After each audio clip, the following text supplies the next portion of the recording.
नमस्ते दोस्तों, आज हम एक सफर पर निकलेंगे जो हमें पदार्थ के मूल कणों एलिमेंट से रूबरू कराएगा।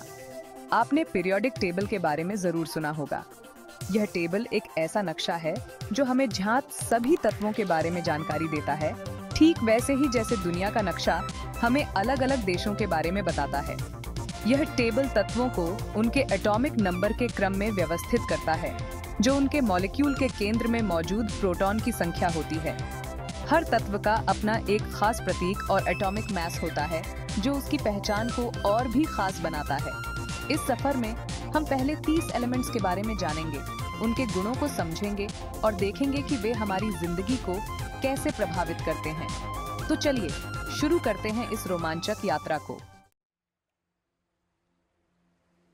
हमारा पहला पड़ाव है हाइड्रोजन, H, सबसे हल्का और ब्रह्मांड में सबसे ज्यादा पाया जाने वाला एलिमेंट। इसका एटॉमिक मास लगभग 1 है और यह तारों का मुख्य ईंधन है। अगला है हीलियम, ही, एक रंगहीन गंधहीन गैस जिसका एटॉमिक मास लगभग 4 है। हीलियम गुब्बारों को उड़ाने के लिए इस्तेमाल होती है। हाइड्रोजन और हीलियम ब्रह्मांड के शुरुआती तत्व थे और आज भी तारों में ऊर्जा बनाने में महत्वपूर्ण भूमिका निभाते हैं। लिथियम, ली, एक चांदी जैसी सफेद धातु है जिसका एटॉमिक मास लगभग 7 है। ये बैटरियों में उपयोग होती है।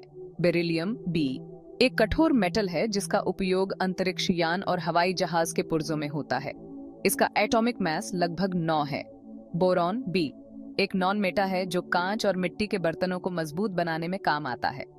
इसका एटॉमिक मास लगभग 11 है। कार्बन, सी, जिसका एटॉमिक मास लगभग 12 है, जीवन का आधार है और हीरे से लेकर ग्रेफाइट तक कई रूपों में पाया जाता है। नाइट्रोजन, N, हवा का मुख्य घटक है और प्रोटीन का एक महत्वपूर्ण हिस्सा है। इसका एटॉमिक मास लगभग 14 है। ऑक्सीजन, O, जिसका एटॉमिक मास लगभग 16 है, हमें सांस लेने के लिए जरूरी है। फ्लोरीन, F, एक तेज प्रतिक्रिया करने वाली गैस है जिसका उपयोग टूथपेस्ट में होता है। इसका एटॉमिक मास लगभग 19 है। नियॉन, नी, एक रंगीन गैस है जिसका उपयोग रोशनी के संकेतों में होता है। इसका एटॉमिक मास लगभग 20 है। ये एलिमेंट हमें दिखाते हैं कि हल्के एलिमेंट भी बहुत उपयोगी हो सकते हैं। सोडियम से आर्गन तक जाने पहचाने तत्व और उनके उपयोग। सोडियम यानी Na एक तेज प्रतिक्रिया करने वाली मेटल है जो नमक का एक महत्वपूर्ण हिस्सा है। इसका एटॉमिक मास लगभग 23 है। मैग्नीशियम, जिसे Mg कहते हैं, एक हल्की मेटल है जिसका उपयोग आतिशबाजी में होता है। इसका एटॉमिक मास लगभग 24 है। एल्यूमिनियम, जिसे हम Al के नाम से जानते हैं, एक उपयोगी मेटल है जिसका उपयोग डिब्बे बनाने से लेकर हवाई जहाज के पुर्जों तक में होता है। इसका एटॉमिक मास लगभग 27 है। सिलिकॉन या Si, कंप्यूटर चिप्स और दूसरे इलेक्ट्रॉनिक उपकरणों में उपयोग होने वाला एक नॉन मेटल है। इसका एटॉमिक मास लगभग 28 है। फास्फोरस यानी P, माचिस और खाद में पाया जाता है। इसका एटॉमिक मास लगभग 31 है। सल्फर, जिसे S कहते हैं, रबर को मजबूत बनाने और गंधक बनाने के काम आता है। इसका एटॉमिक मास लगभग 32 है। क्लोरीन, जिसे Cl कहते हैं, पानी को कीटाणु मुक्त करने के लिए इस्तेमाल की जाने वाली एक तेज प्रतिक्रिया करने वाली गैस है। इसका एटॉमिक मास लगभग 35.5 है।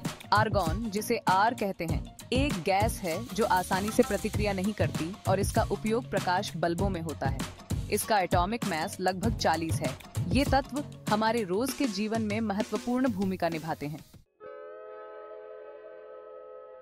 पोटेशियम से जिंक तक ट्रांजिशन मेटल्स का परिचय। पोटेशियम यानी K एक तेज प्रतिक्रिया करने वाली मेटल है जो खाद में पाई जाती है। इसका एटॉमिक मास लगभग 39 है।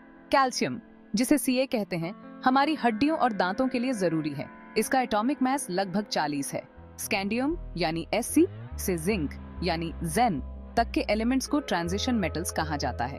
इनमें से कई मेटल्स जैसे लोहा यानी Fe, तांबा यानी Cu और जस्ता यानी Zn निर्माण उद्योगों में महत्वपूर्ण भूमिका निभाती हैं।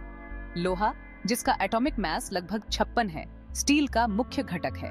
तांबा, जिसका एटॉमिक मास लगभग 63.5 है, बिजली का एक अच्छा सुचालक है।